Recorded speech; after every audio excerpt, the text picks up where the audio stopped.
Good day guys, welcome back to Langrisser. The battles never end, and today we're going to showcase two characters, upcoming characters from China. So first off, it will be none other than the Crystal Empress from the kingdom of Ragenbrooks, Rozenciel.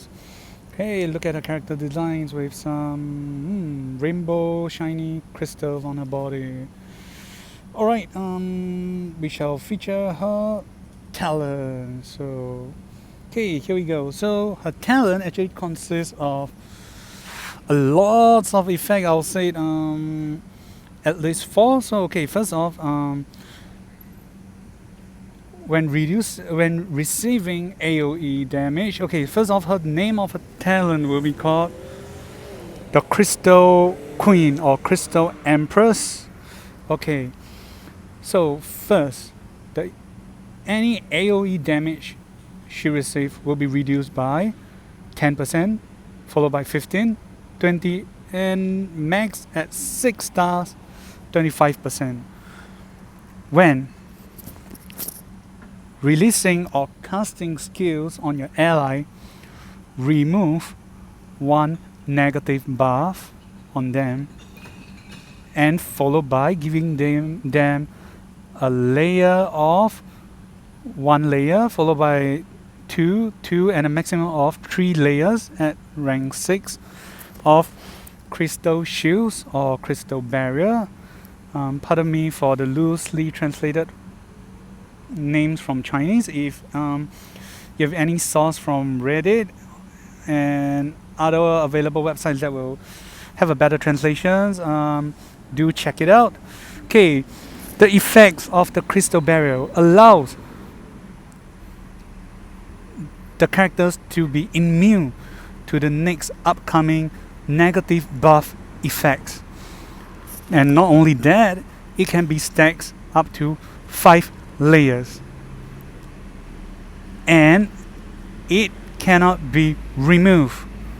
Can't be dispelled or can't be negated or replaced. Okay, maybe it can be negated, but it cannot be dispersed.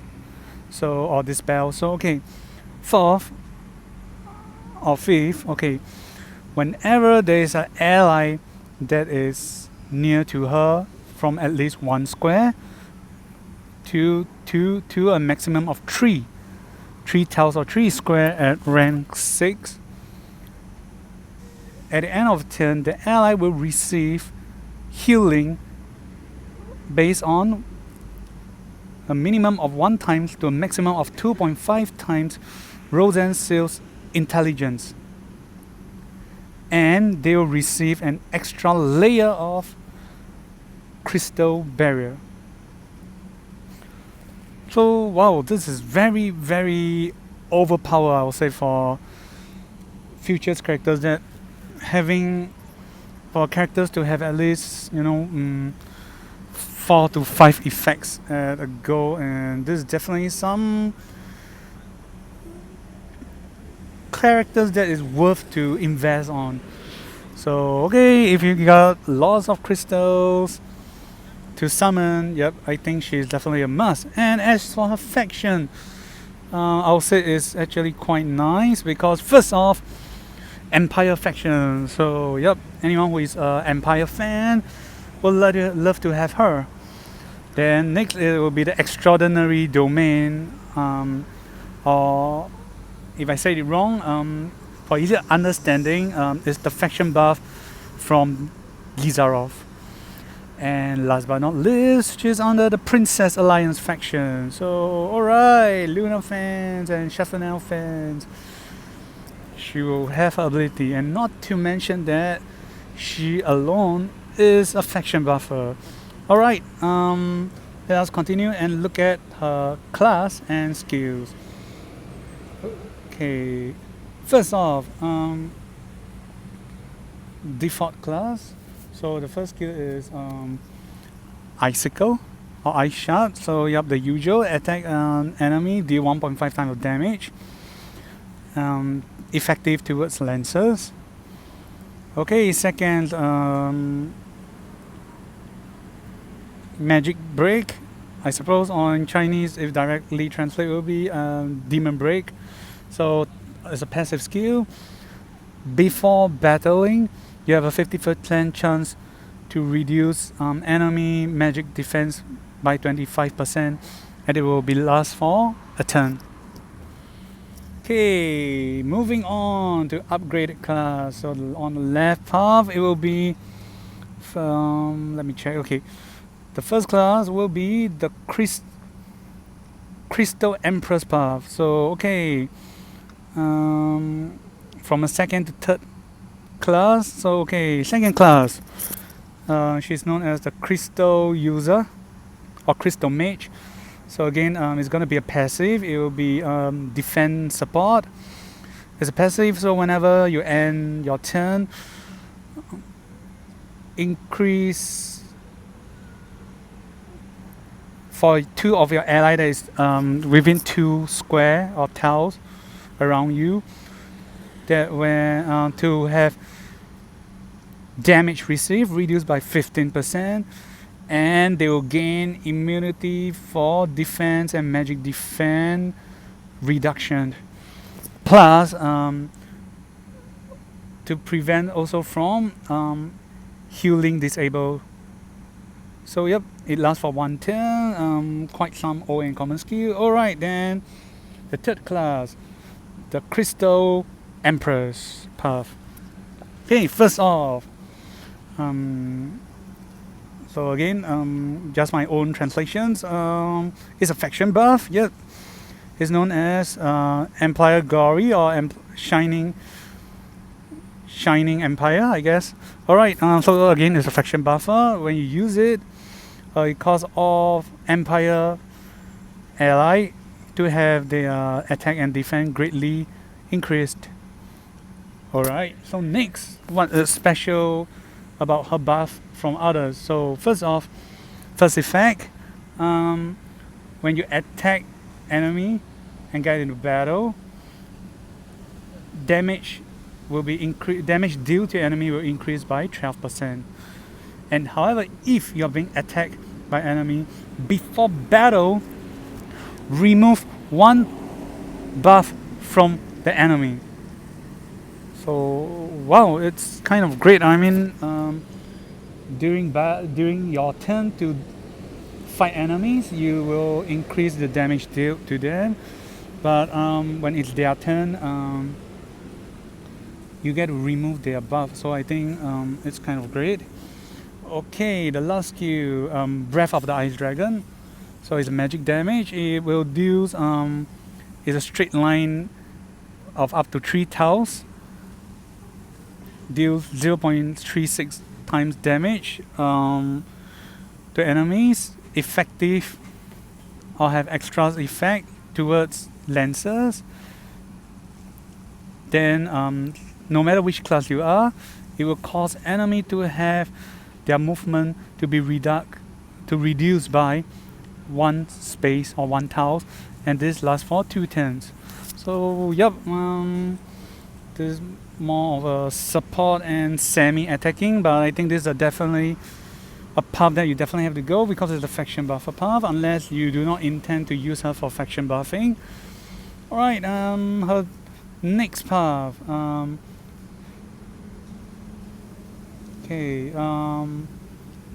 Holy Light Maiden, based on some loose translation. Alright, so first off, on second class, it's the skill is Crystal Healing or Crystal Regen. Okay, it's a healing skill. Use it, recover unit HP based on the caster intelligence times 3 times, and afterward the healed target will gain Crystal Regen. I guess this should be the Crystal Regen. Okay, this effect is like the talents of Terrace, is more of a lower tier because when being attacked or damage, when being or when receiving attack damage, physical means the enemy have to attack you. It is excluding AOE. Okay, After being damaged, you'll recover 1.5 times the intelligence of Rozenciel, and this lasts for 2 turns. So yep, this is more like lower tier TRS effect, but wow, I mean finally they have some battle healer or healers that can heal through during and after battle phase. Okay, next the third class, the Holy Maiden class. Okay, so okay, the first skill given is mass crystal heal. So again, it's an active skill.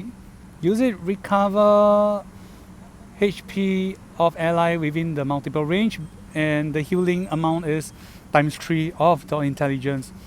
And afterward, the healed allies will gain the crystal regen. So again, it's the same when being attacked.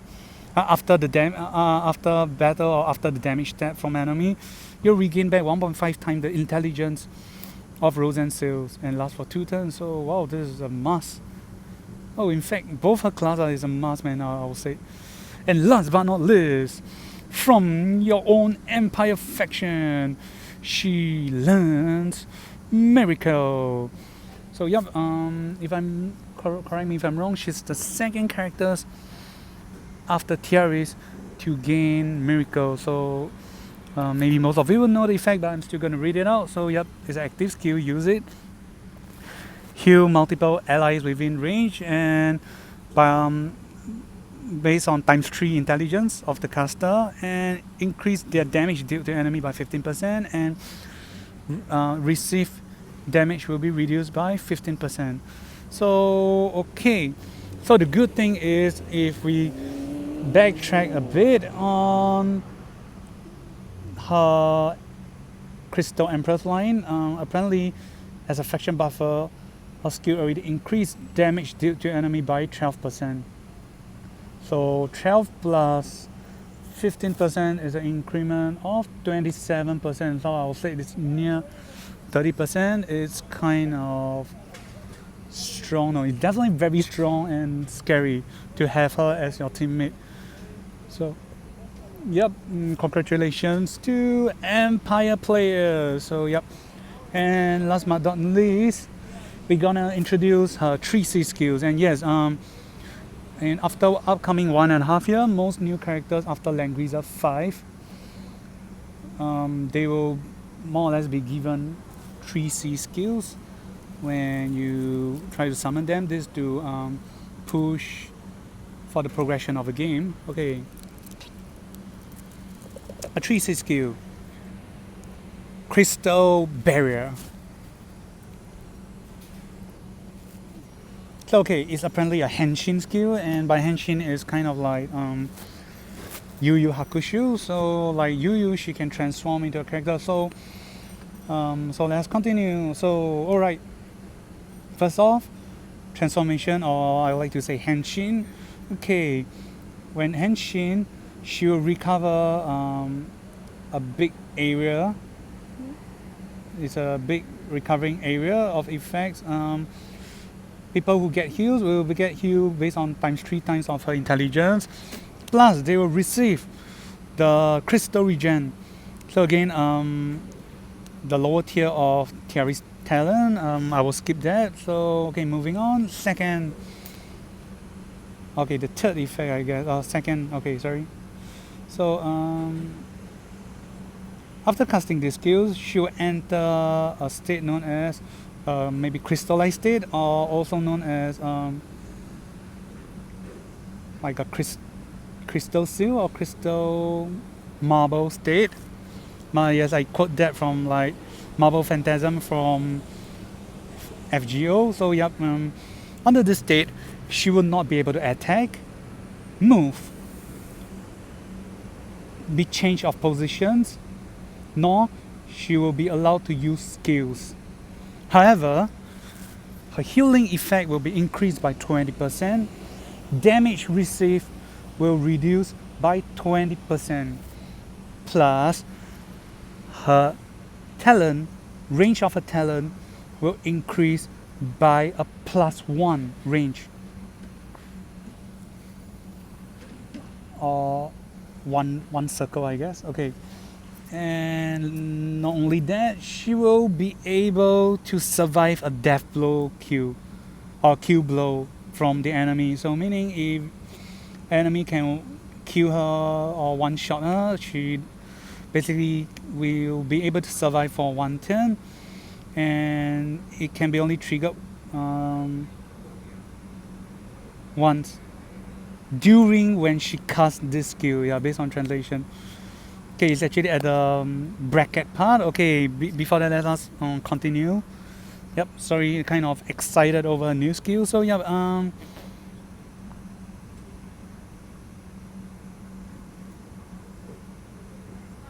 okay, when she ends her turn, despite unable to use skill, she will recover any ally that is within the range of her talent and heal them up based on 2 times of her intelligence, and she will give them 2 crystal barrier that is supposed to prevent or negate from negative buff, and it lasts for 2 turns. So apparently without doing anything or casting anything, she'll provide under 6 stars, she'll provide a 2 plus let me guess, 2 plus 3 barriers, man.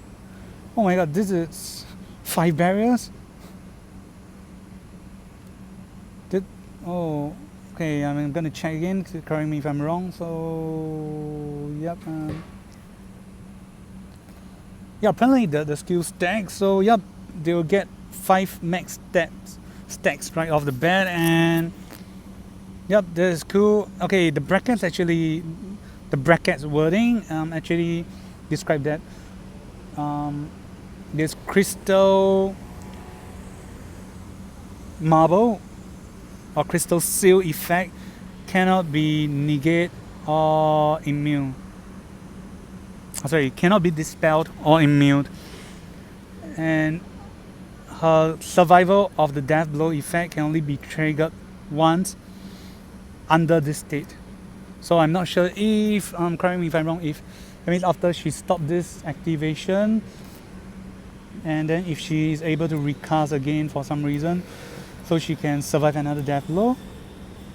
So okay, maybe if anyone knows or have more information, you can leave your comment down there. Okay, so as described from the crew, oh my god, these crews are very scary and weird, man. They create such a strong monster. So the description based on what they have to say, the 3C skill, the crystal barrier or marble, is a henshin skill. When she transforms, it allows her unable to move, attack, release skills, nor change her positions. However, there is something different from your usual stunt effect. So what is different will be that players will get to decide when she ends her turn,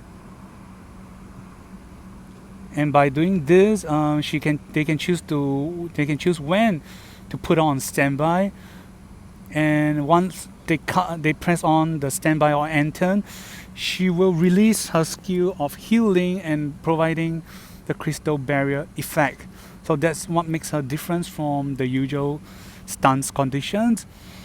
And but at the same time, she will receive revive, unkillable by death blow, and also have damage reductions.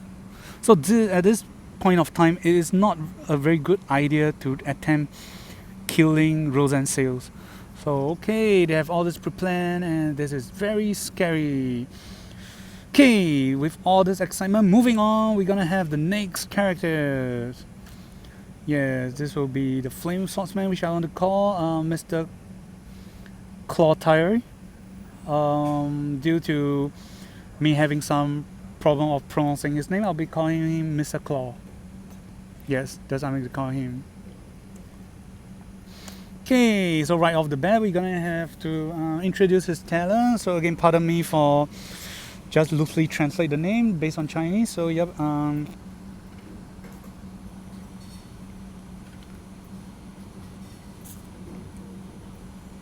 Flame Crest of Destruction, I guess. Yep, I shall name it as Flame Crest of Destructions.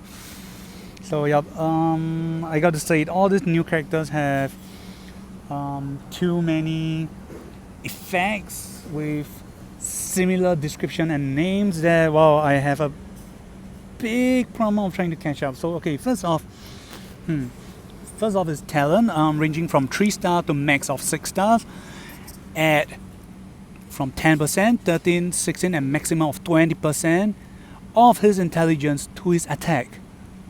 Oh, okay, that's cool. So I wonder what's his stats gonna be like. Okay. After you have dealt damage to an enemy,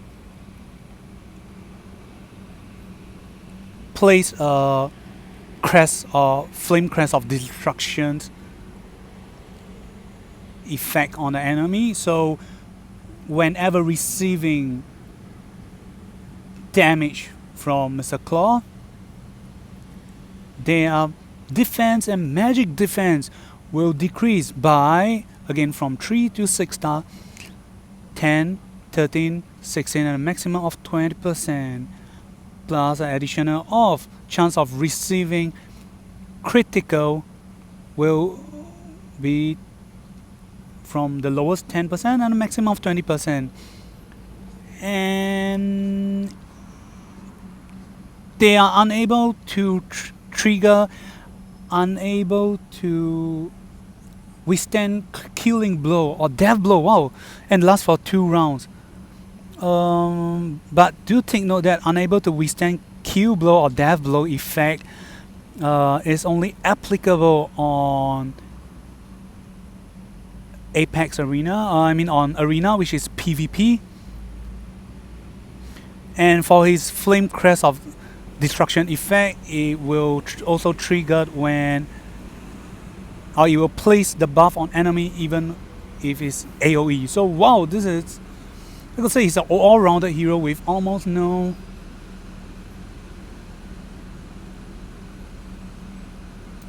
how do I say? I guess it's almost perfect. And wow, okay.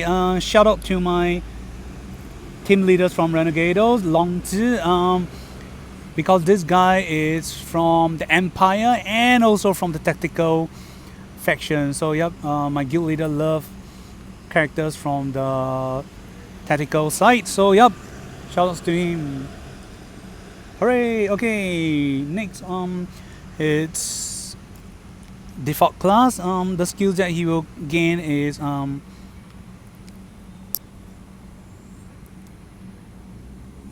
flash spells, not different from your normal fireball, I guess. Oh, this is just fireball. Okay. Attack a single enemy, deal 1.5 times damage, effective against infantry. Oh, this is definitely not fireball. I think I will call it flare ball or flare spell, because if you bring in any melee soldiers, the soldiers will attack together with this spell. Plus, when using these skills, your soldiers will not or when using this skill, even maybe you're using at point blank, because this skill will not receive close range negative, all the negative things that's gonna happen for close range warriors, or for range warriors when they attack at close range, it's not applicable to these skills. Yep, pardon me for the startle. Okay, then next against defense break or magic break. Okay, there's a passive before battle, 50 chance of reducing enemy's magic defense by 25%, lasts for 1 round. Okay, nothing special about these skills. Okay, next. Okay, on his left side it will be the Flame Crystal Mage. path. Okay, so this guy is gonna be both a mage and a warrior. Okay, so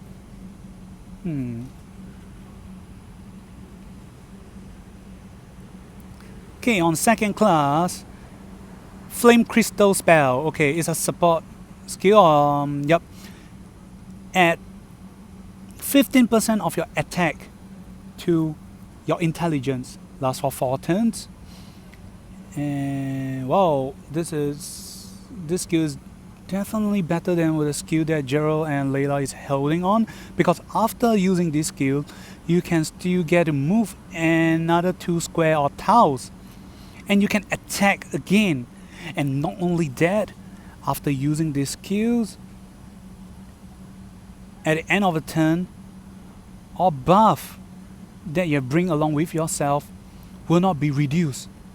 Their countdown will not be reduced. Oh my god, this is very strong, man. This is like, if Thierry's gonna cast an attack blessing, normally at the end of turn you're left with 1, but instead of 1 he will retain at 2. I mean, correct me if I'm wrong. That's what I've been reading based on the Chinese translations. Yep.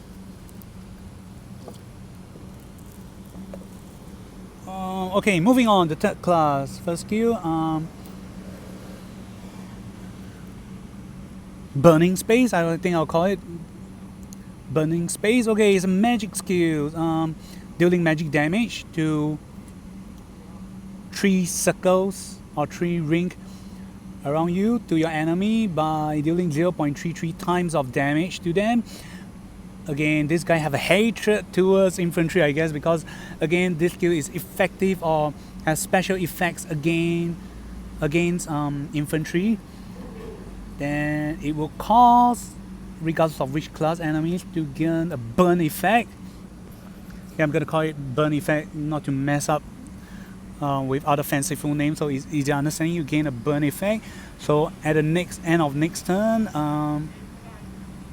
enemy will receive a fixed damage of based on 2 times his intelligence, and it will last for 2 turns. So wow, okay.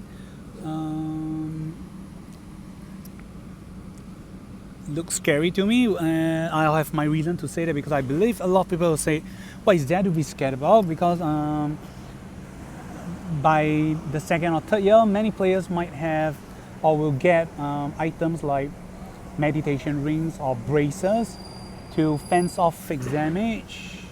Okay, we will get back to this later in a while. Okay, last skill, Meteor. So nothing much, is dealing AoE effect, and again effective against infantry, and they receive burn damage based off 20% of their HP. So wow, this guy deals a lot of burning damage, and what's scary about that, he's able to kill off characters like Landis and Vargas, but I'm not sure if this will happen to Viraj, because he has a survival counter of 8 times, maximum 7 or 8 times, so I'm not sure how this thing will play out. So yep.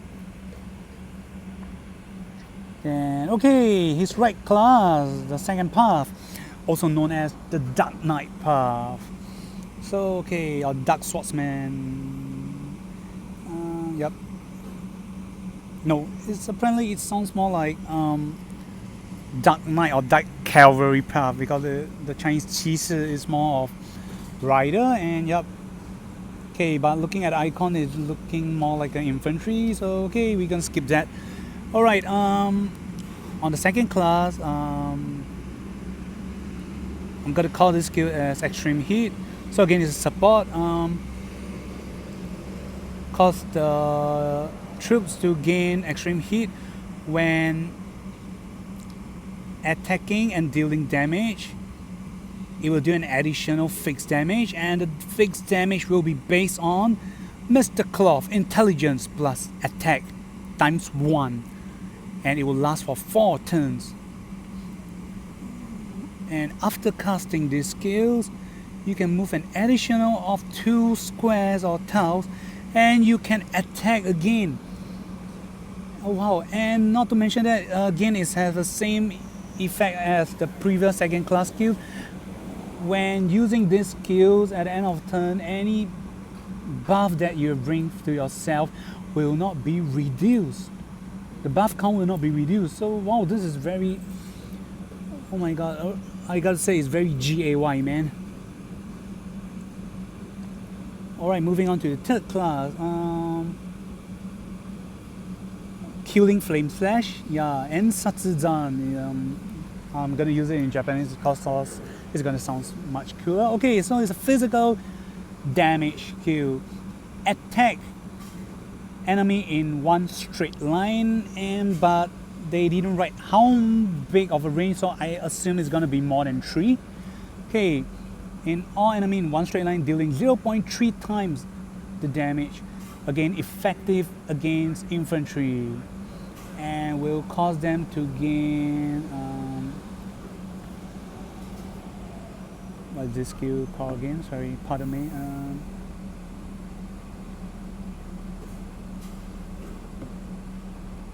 think he's gonna get the burn skill from his Talon, but okay, sorry. There's a description down there. I actually missed it. My bad. Okay, so they'll gain this. So okay, enemy after being damaged, they will receive this. I'll put a negative buff. So at the end of next turn, they will receive a fixed damage based off Mr. Cloth attack plus intelligence times 1, and it lasts for 2 turns. Not to mention, it cannot be dispelled. Wow. All these upcoming heroes are having very crazy skills that cannot be either immune, negated, or dispelled. Oh my god. As for his last skill, it's just very simple. Sword dance, so yep, unable to heal, but I would say compared to characters like Bernhard, sword dance actually get to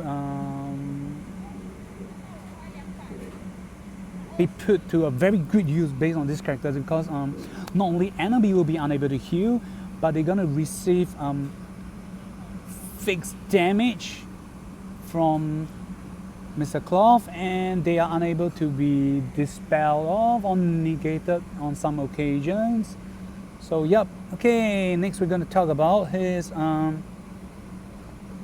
3C and Satsugen Kyo. How should I say it?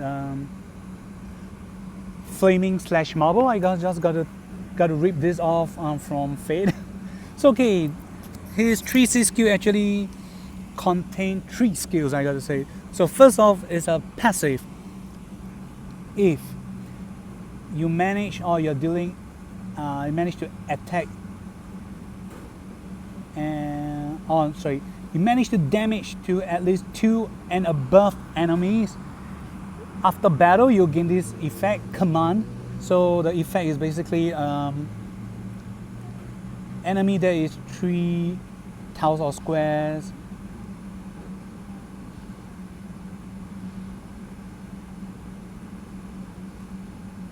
only around him, so allies around him 3 square will gain this effect. So when they got attacked by incoming enemies from who had gained his buff, the Flame Crest of Destruction effect, your ally will increase their attack range +1, and it lasts for 2 turns. So for example, if he on the previous turn he managed to damage like Nam, but Nam survived the attack. So let's say he has an ally that directly beside him, let's say Elwin. So Nam is trying to range attack Elwin, but instead of Elwin taking the damage, Elwin will become a 2 range attacker, and he'll be able to counter attack Nam's attack.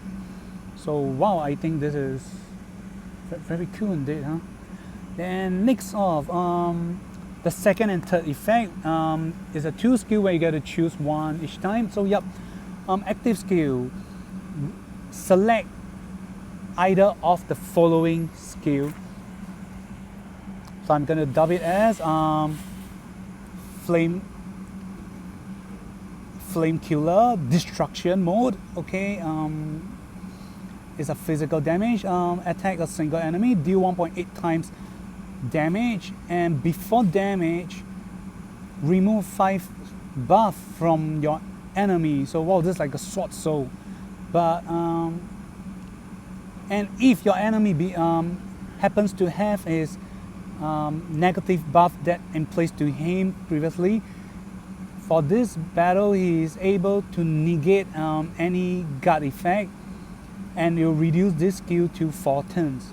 So right now they have not actually showcased how many turns this skill will be. And next, okay, Flaming Sash mode Ring. So it's a magic damage, deal damage to a straight line of 3 squares to enemy, dealing 0.36 times damage, effective against infantry, and it will cause fixed damage taken by enemy to be increased by 20%. Oh, okay. And it will gain this burn effect too. So okay, on the next end turn, enemy will get a fixed burn damage by the attack plus intel times 1 of Mr. Cloth. And when using this skill, afterwards it will cause the CD to become 4 turns. So, and the skill used by this mode Ring cannot be dispelled. So wow, this is very scary, man. All this new character. So a quick understanding. So there's a downside. Okay, this 3C skill is a skill for players to choose to use either one. It contains a single physical attack and also AOE damage skill. So no matter which class you use, the 3C can be effectively used based on whichever class you choose. However, one thing to take note that the 3C skills will not be affected by the clock enchant effect. So even if the clock triggers, the skill will not be reduced. So this is to prevent players from abusing the 3C. So yep. And not only that, you also help under a lot of situations that your allies will be able to become a ranged characters to counter attack your enemy range. So melee characters, do not fear, you get to counter, and I think it's very good for Elwin, because if Elwin can counter range, his Talon will proc and he can heal back himself. So okay, before we end this video, I'm going to have a quick descriptions about why we got to be careful about his fixed damage because of this character. Helena. Helena is a character that's going to be released before Rozenciel and Cloth. And apparently her talent, or one of her talent effect is that she will break the effect of enemy's equipment under when certain conditions are met with. Okay, so first off, if for example one of her skill will directly cause accessories to be useless, as in the stats will remain, but there will be no effect. So, for example, you're holding on to swordsmith badge or amulet, the effect of being prevention from silence and will not take any fixed damage. The effect will be nullified. So, if imagine under a team fight or battle, you get to pick Helena and Mr. Cloth together as your team. So first off, by using Mr. Cloth to cut off his skill, and while enemy think they're gonna laugh, you stack off next on using Helena's skill to render their items useless, the skill effect of item to be useless, and then they're gonna get the burn damage by Mr. Cloth, which is 1 times the combination of intelligence and attack, and that is very scary. So alright, we've come to the end of the of featuring of these 2 characters. So if you have any comment, kindly leave your comment below, and correct me if I said anything wrong. I'll be appreciate if you can update me. And next off, the next video I'm gonna feature about will be upcoming 3Cs for 3 new characters and some new items and skins, plus some new details on the 3Cs for Freya and Elwyn. Okay, we have come to the end. Thank you and goodbye. See ya.